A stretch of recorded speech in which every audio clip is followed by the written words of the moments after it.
आपकी developmental psychology की assignment number 1, जिसमें आपको कुछ सिनेरियोज दिए हुए हैं और वहाँ से आपसे डिमांड की गई है कि आप बताएं कि ये एक्सपेरिमेंटल हैं या नॉन एक्सपेरिमेंटल हैं।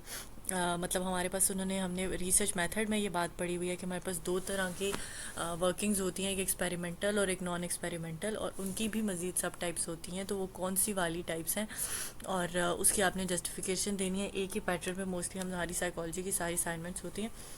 तो चलें जी, स्टार्ट करते हैं विद फर्स्ट सिनेरियो, जो कि कहता है a researcher wants to observe the natural behaviour. अब नेचुरल बिहेवियर से ही हमें पता चल गया कि वो नेचुरल ऑब्जर्वेशन करना चाहता है, नेचुरलिस्टिक ऑब्जर्वेशन करना चाहता है, जो कि नॉन एक्सपेरिमेंटल ग्रुप की एक टाइप है।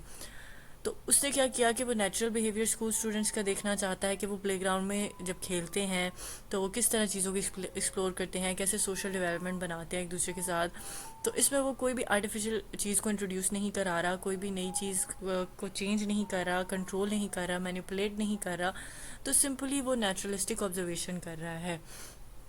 इस बात को आप ऐसे एक्सप्लेन कर सकते हैं या ऐसे जस्टिफाई भी कर सकते हैं कि ही मतलब वो कम्प्लीटली वहाँ पर मौजूद है, चीज़ों को ऑब्जर्व कर रहा है, किसी को नहीं पता, किसी के वो नोटिस में भी नहीं है, और वो बिल्कुल जेन्युइन चीज़ों को ऑब्जर्व करके लिख रहा है, किसी चीज़ को कंट्रोल नहीं कर रहा, किसी चीज़ को मैनिपुलेट नहीं कर रहा।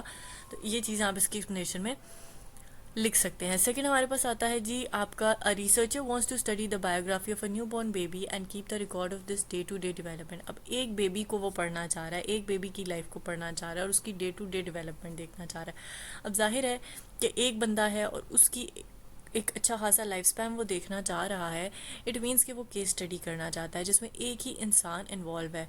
ठीक है, the case of this child and his development records are studied till the age of puberty, और उसके बिल्कुल न्यू बॉर्न से उसको प्यूबर्टी तक पढ़ना चाहता है। तो आप देख लेंगे कितना लंबा अरसा वो उसको स्टडी करना चाह रहा है और एक ही इंसान को स्टडी करना चाह रहा है। तो of course it's a case study and non experimental method. Then we have third scenario which is a researcher wants to know the opinion and experiences of school students who were bullied.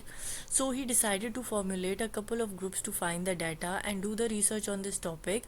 It could be done through one to one और group communication. अब क्या हो रहा है कि उन लोगों के साथ डायरेक्ट कम्युनिकेशन कर रहा है, उनके एक्सपीरियंस के बारे में जानना चाह रहा है कि उनका जो है वो स्कूल स्टूडेंट्स का बुली होने के बारे में या जो भी बुलिंग का प्रोसेस है उसके बारे में उनका क्या रद्द अमल रहा है, उसको पढ़ना चाह रहा है। इसके लिए वो उनसे वन ऑन वन या ग्रुप में कम्युनिकेशन करना चाह रहा है। तो ये हमारे पास इंटरव्यू में होता है जिसे हम नॉन एक्सपेरिमेंटल मेथड में कंसिडर करते हैं। देन वी यहाँ पर उन्होंने हमें मिलग्राम के एक्सपेरिमेंट की एक एग्जांपल दी है, जो कि हमें अच्छी तरह से पता है कि एक लेबॉर्ट्री एक्सपेरिमेंट था जहाँ पर पर्टिकुलर सिचुएशंस में रिकॉर्ड्स जो रिस्पॉन्सेस थे उनको रिकॉर्ड किया गया था, जो एक्सपीरियंसेस थे उनको रिकॉर्ड किया गया था, बिल्कुल चीज़ों को कंट्रोल रखा गया था। इस एक्सपेरिमेंट को हमें पूरा एक्सपेरिमेंट का सिनेरियो भी हमें पता है कि किस तरह इलेक्ट्रिक शॉक्स को फेक किया गया, किस तरह बाकी सारे प्रोसेस किया गया। वी नो अबाउट दिस, आपकी बुक्स में भी लिखा हुआ है मिलग्राम के एक्सपेरिमेंट के बारे में। तो ये एक लेबॉर्ट्री एक्सपेरिमेंट था जहाँ पर कंट्रोल में थी चीज़ें और चीज़ों को मैनिपुलेट भी किया जा रहा था, गलत भी इंटरप्रेट किया जा रहा था। तो ये बेसिकली एक एक्सपेरिमेंट था। Then we have the fifth scenario, जो कहता है कि researcher wants to explore the relationship between the socio economic status and intelligence of the children. अब यहाँ पर वो बात कर रहे हैं सिर्फ रिलेशन की। तो रिलेशन हम डिस्कस करते हैं कोरिलेशन में, जो कि एक नॉन एक्सपेरिमेंटल मेथड है।